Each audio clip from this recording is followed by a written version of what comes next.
when you feel like the cards you got make no sense for you in that moment or with that question, there's a lesson there. It's time to dig deeper. It's really time to set your ego aside and accept the message of the cards. Hello everybody, welcome back. My name is Anna from Astralladytarot. Today I'm super excited about doing this video. It's a VR to Chris from Elemental Cartomancy.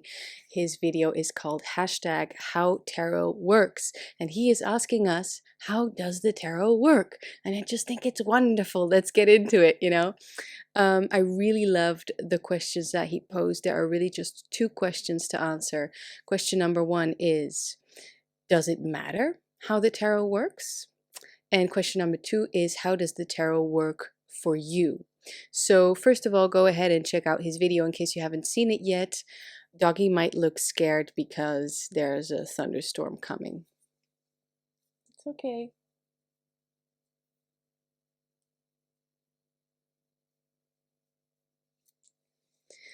When I saw the title of Chris's video, I got excited because I want to talk about how does the tarot work? How come these readings that we get or that we do make sense? How is that even possible?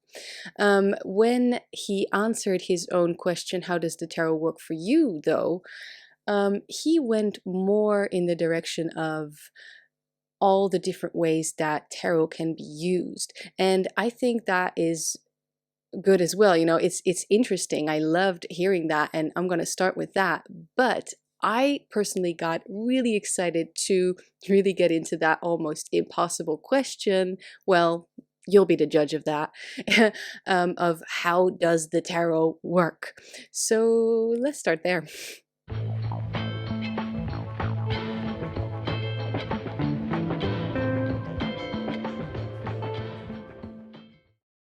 So Chris talked more about in what ways the tarot is used in his practice in reading for himself and reading for others. So I think I'm gonna do the same thing. In what ways am I using the tarot? And I actually have a list. And I think this list for me is pretty much endless. There are so many things that we can do with the tarot, or that I personally also do with the tarot or have experimented with, all of that.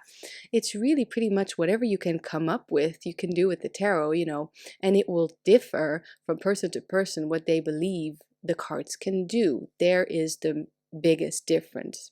But I made a list, so here goes. Non-predictive readings, readings with a psychological approach, predictive readings, answering specific questions, open readings, helping along any creative process, helping in a meditative or path working sense, used in magical work to manifest something, read either in affirmation or advice, not reading the cards at all, and just studying the symbolism or history and origin of the tarot. That's my list. I'm probably forgetting some things. Let me know. The tarot for me works in pretty much all of those ways. As I said, I've experimented with a lot of things. I've thought about a lot of things. But if I have to explain in one lazy word what the tarot really does for me, it's guidance. It's just a tool for guidance. So, with that out of the way, let's get into the nitty-gritty. Because the question that I was most excited to answer in this video is, how does the tarot work? How is that possible? So, in my opinion, there are only two things that you need to believe in when getting or doing a tarot reading. One, the cards you're getting now are the cards for you. And two, the reader knows how to interpret these cards and gives you an honest reading. On point one, I am indeed referring to synchronicity. The cards you're getting now are the cards for you. And you might think, synchronicity, what a cop-out. We've heard that countless of times. But how else would you explain this? I mean, really. To me, to me, it's like the answer, synchronicity. Because a card pull is random, the shuffle randomizes the cards, but you do get specific cards, and then those are read, and then there's a message that comes out of that intertwined message, right? Of these intertwined symbols, I should say, or archetypes, or sigils, or meanings, however you, see the tarot, or whatever, whichever deck you're using. But I've been known to call this sacred randomness. Sacred randomness. I think it's a good idea to dissect that. Okay, so I think sacred because the tarot is, to me, a sacred practice. It's a sacred art form and a craft that can be studied and bettered and not exactly perfected, but, almost over time. It's a craft, and that means that we can practice it. And I have so much fun with the cards. I have an infinite amount of fun with the tarot. But even though I take it really seriously, I take it seriously, and I treat it like a voice that is outside of myself. I wouldn't say I really believe that it truly is a voice outside of myself, but I do treat it as such. And I will just always, always take the tarot's advice, or at least, if at least I'm a good, querent of my own. And then when it comes to the randomness, yes, the shuffle randomizes the cards. Yes, I think you would. Probably there's a really big fat chance actually that you would get different cards if you would put the cards back in the deck and reshuffle.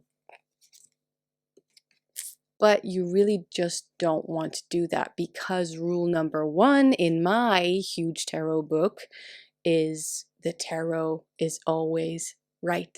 Even if you think the tarot didn't give you the cards that were meant for you. That is probably a shadow looking right back at you. Seriously though, if you think the cards are completely off, you are probably looking at a shadow. So that's just the annoyingly precise psychological side of the tarot, but it's very valuable, isn't it?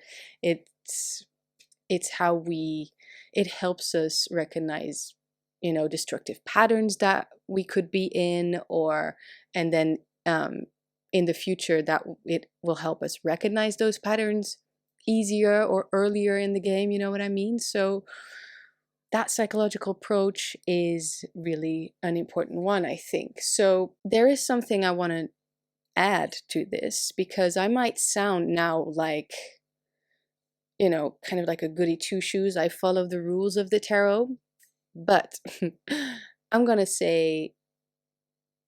not gonna say if the following thing happens. I'm gonna say when this happens, when you feel like the cards you got make no sense for you in that moment or with that question. Because that happened to me a lot, actually. There's a lesson there. It's time to dig deeper. It's really time to set your ego aside and accept the message of the cards. Because how else are you going to learn, right? How else are we going to learn? How else are we going to start listening to this tool that really is about helping you along your path, acting as an outside voice? It really is about accepting what the tarot is trying to tell you and accept the message. Accept your message. This is a nerdy subject, and even though Chris's video was very short, mine is going to be very long. I need a break, so let's flip to the B-side. I'll be right back.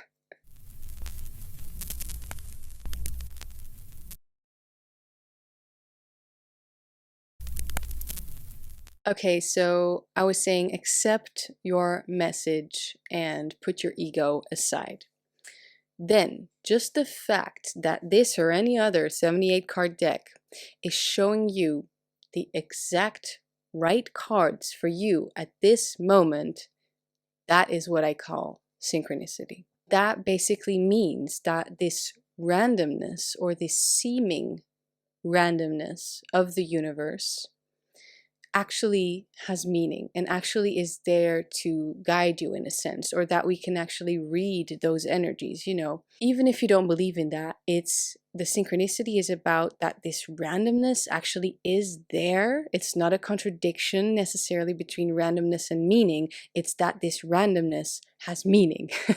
So all of those cycles and things that are part of the universe or part of our daily lives, let's just make it really practical here, can be perceived as random, but that randomness holds meaning. And it might also be a contradiction depending on what you believe in or what your ideas are at this moment, but I think that it's very possible that those two things, those two elements, randomness and meaning, can both happen at the same time, and that they are both true and both happening at the same time.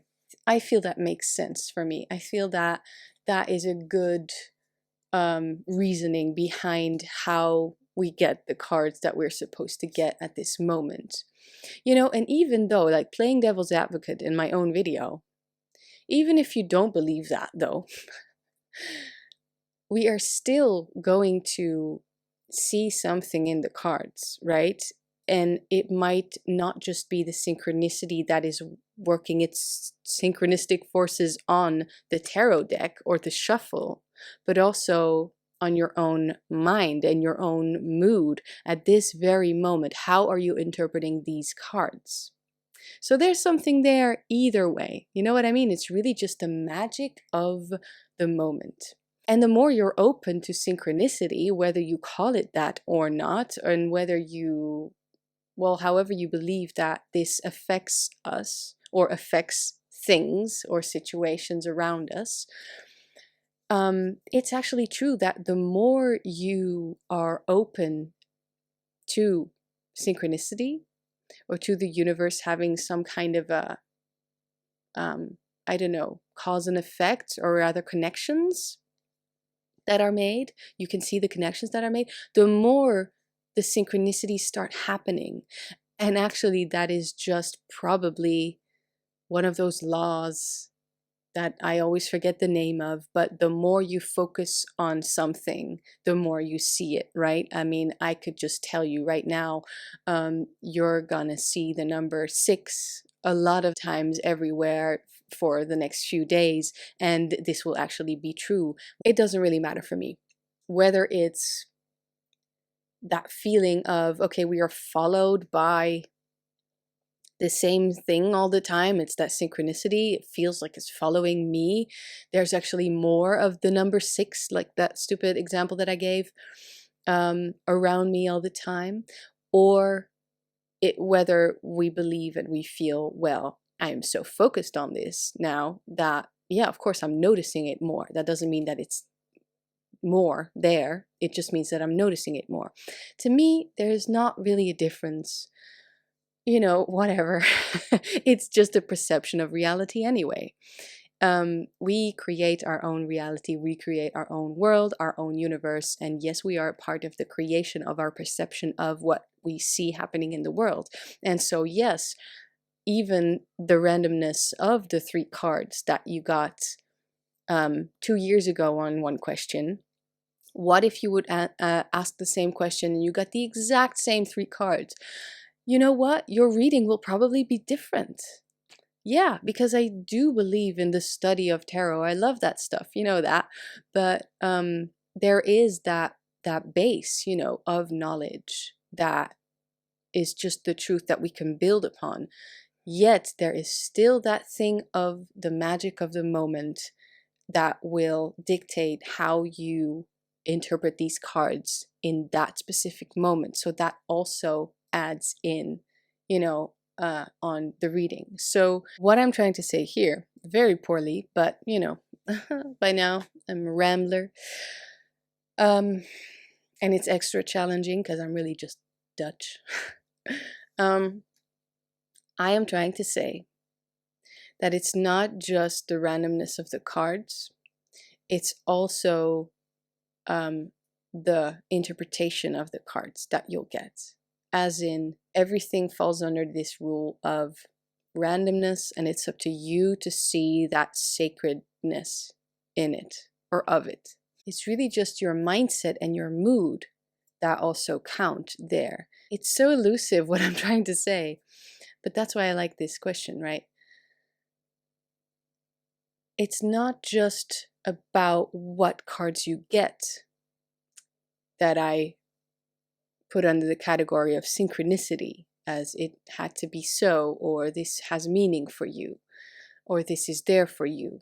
It's also about believing that other things fall under the synchronicity thingy as well, fall under synchronicity as well, like your mindset, like your mood, like the interpretation of the card, or that last interpretation that you read in this weird book of that card, and you're bringing it into the reading now.